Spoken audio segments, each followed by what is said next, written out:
عید قربا کے موقع پر خون، آلائشیں، کھال وغیرہ کی صورت میں بہت سا ایک مٹیریل اکٹھا ہو جاتا ہے. اب حکومتی ادارے بھی کوشش کرتے ہیں کہ اس کو پراپرلی ڈسپوز آف کیا جائے، تو لیکن اتنی زیادہ ترکیب ہو نہیں پاتی. تو عید قربان کے حوالے سے اور پھر اوور آل صفائی کے حوالے سے دین اسلام ہمیں کیا سکھاتا ہے؟ دیکھیے، صفائی وہ سنت ہے. اس کے حوالے سے میں ایک بات عرض کروں گا.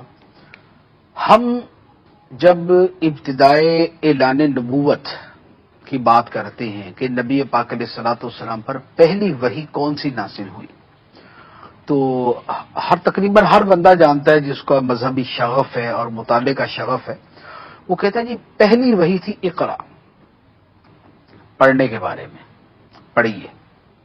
پڑھیے اپنے رب کے نام سے.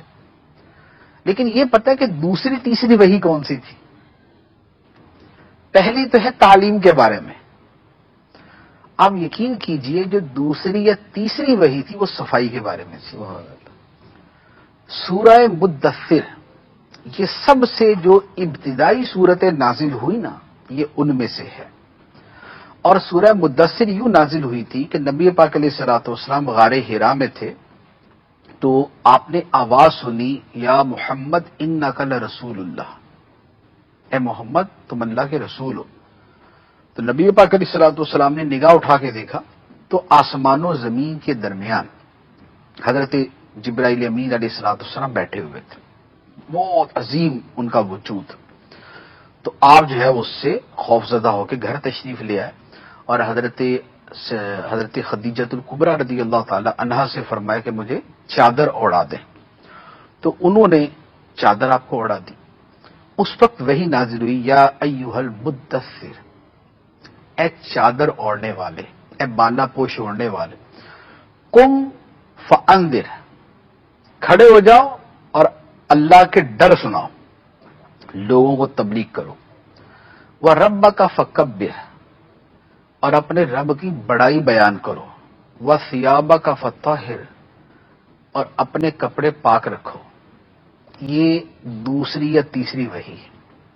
یعنی دوسری تیسری وحی میں اللہ تعالیٰ نے صفائی کے بارے میں قرآن مجید کے اندر نازل فرما دیا تھا. یہ نبی پاک علیہ الصلوۃ والسلام کی عظیم ترین سنتوں میں سے ہے.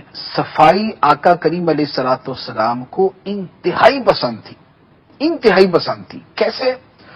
اگر صرف آپ مسواک کے اوپر غور کر لیں نا کہ نبی پاک علیہ الصلوۃ والسلام کتنی مسواک فرماتے تھے. آج کے زمانے کے یہ جو ڈاکٹر صبح اور شام میں برش کرنے کا کہتے ہیں نا کہ 2 ٹائم ہونا چاہیے، وہ بھی حیرت زدہ ہو جائیں گے کہ ہیں اتنی مسواک. نبی پاک علیہ الصلوۃ والسلام جاگنے کے بعد پہلا کام مسواک، گھر سے نکلتے ہوئے مسواک، تلاوت قرآن کے لیے مسواک، کھانے سے پہلے مسواک، رات کو سونے سے پہلے مسواک، کسی سے ملنے کے لیے جانا تو مسواک. یعنی ایک دن کے اندر 10-12 مرتبہ مسواک کرنے کا تذکرہ احادیث طیبہ میں موجود ہے. اور نبی پاک علیہ الصلوۃ والسلام کیا فرماتے تھے کہ میری امت پہ اگر یہ مشکل نہ ہوتا تو میں فرض کر دیتا مسواک کرنا. مسواک کیا ہے؟ مسواک کا مطلب کیا صرف لکڑی کے ایک ڈنڈی کو جو ہے یوں کر لینا ہے؟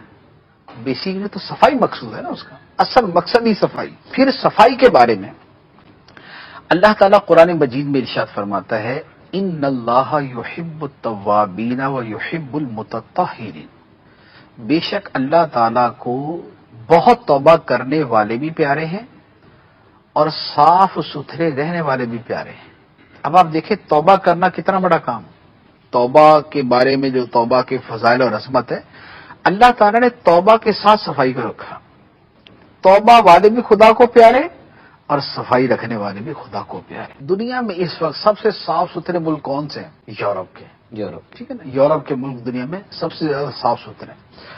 آپ اگر ہسٹری پڑھیں نا کہ یورپ کے اندر صفائی آئی کہاں سے، تو آپ کو پتہ چلے گا کہ یورپ جو ہے یہ دنیا کے گندے ترین ممالک کا مجموعہ تھا. ایون کہ یہ جو لندن ہے، پیرس ہے، یہاں پر کوڑا کرکٹ، کچرا، گندگی، گندا پانی کھڑا ہے، نہانا منع، نہانے پہ پابندی، لوگ میلے کچیلے، چوہے دوڑ رہے ہیں، یعنی یہ حال تھا۔ جب مسلمان یہاں اسپین میں پہنچے تو تب صفائی کا سلسلہ شروع ہوا۔ یورپ کے اندر صفائی لانے والے مسلمان، دنیا کا سب سے صاف ستھرا جو شہر اور ملک تھا، سب سے صاف ستھرا ملک اسپین تھا، اور سب سے زیادہ صاف ستھرا شہر جو وہ قرطبہ تھا۔